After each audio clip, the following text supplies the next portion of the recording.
Araw-araw, may naririnig akong pagaspas sa bubong. Hindi ito ibon at siguradong hindi tao. Nang minsang silipin ko kung ano yun, nakita ko ang kalahating katawan ng isang nilalang. Naghihintay at doon nagsimula ang bangungot. Ako si Ruel. Nakatira ako sa isang lumang bahay sa probinsya, medyo liblib. Simula nang namatay ang lola ko, ako na lang mag-isa dito. Tahimik naman. Pero nitong mga huling gabi, may kakaiba akong naririnig. Tunog ng pagaspas. Parang may malaking ibon sa bubong.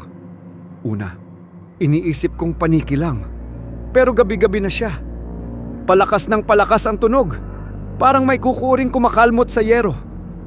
Isang gabi, nagpasya akong abangan. Pinatay ko lahat ng ilaw. Nagtago ako sa ilalim ng bintana. Eksaktong 12:00 ng gabi. Plak, plak, plak. Tunog ng pakpak. May dumapo sa bubong. Dahan-dahan akong sumilip.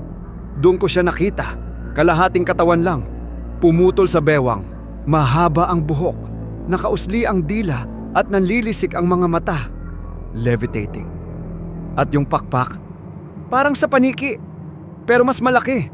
Mas maitim. Manananggal. Hindi siya gumagalaw. Nakatanaw lang sa bintana ko. Parang alam niyang nandoon ako.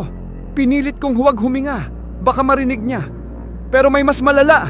Kinabukasan, may bakas ng dugo sa ilalim ng bubong. At isang bagay ang nawawala sa likod ng bahay. Ang bangkay ng alaga kong aso.